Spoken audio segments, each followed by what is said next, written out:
Again, strong game. And you know what? Did you notice them paying maybe a little extra attention to you after what happened last week? Teams are going to do that? Oh, yeah. I feel like at first they were kind of playing off coverage. They weren't trying to press me as much, and then I feel like towards the end they kind of started rolling the safeties, and then towards really the end of the game, then they started to try to test me, try to press me a little bit. So yeah, they had a little bit of game plan. How did you think the offense flowed? I mean, over 500 yards.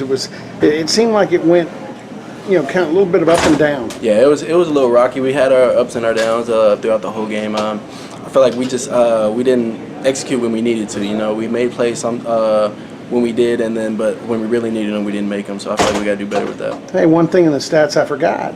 You threw the ball. Oh, yeah. Did your brother help you with that? He's the quarterback in the family. Yeah, I had a little practice with him. I went home and had him teach me a little bit how to throw it, so yeah. How much fun was that play, though? Oh, that was real fun. I was happy that they let me do something like that. Got me to throw the ball back to corn, so yeah, I was real happy about that play. All right, reset us here because, the huge high after Texas, and I was in that locker room. It's gut-wrenching in there, and I don't know if you saw AJ. He was back there, and I think he somewhat collapsed with the emotion. People don't realize how hard this game can be, not only on you physically, but how hard something like this can be on you mentally. Oh yeah, for sure.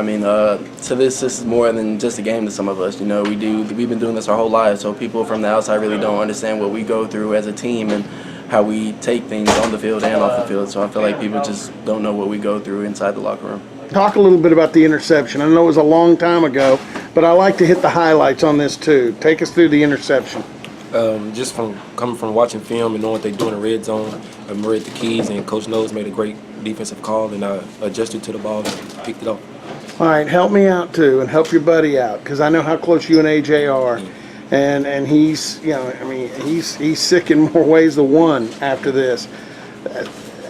When you're a corner and you have to defend a play like that, take me through that, Ro. It's a tough process. Yeah, it's a tough process, man. Coming from finding the ball and then trying to get in control of the wide receiver. We all know Denzel Mills is a big wide receiver, so that was a hard task, and many people won't understand how tough it is to cover a wide receiver like that in the end zone. So at the same time, he had to make that play, and Denzel Mills made a great play, and we're going to rally back, and we're going to hold AJ up, and we're going to come back next week and be much better. Didn't really want to talk about your first career sack on a game that ended like that, but that had to be a thrill for you. Big play there. Yeah, it kind of was. It didn't really seem like that big thing at the time, and I went back to the huddle. I was like, just got a sack, It was fun, No, that is a big deal. Yeah. Talk about this game. The wind played such a big part of it. There was pressure on both sides of the ball throughout, and penalties. Let's be honest. The Cowboys, shot themselves in the foot too many times. We did. We came to this game saying, we have to be disciplined on all three phases, and I think that wasn't so much the case at times. We, shot ourselves in the foot more than we gave them, especially on defense.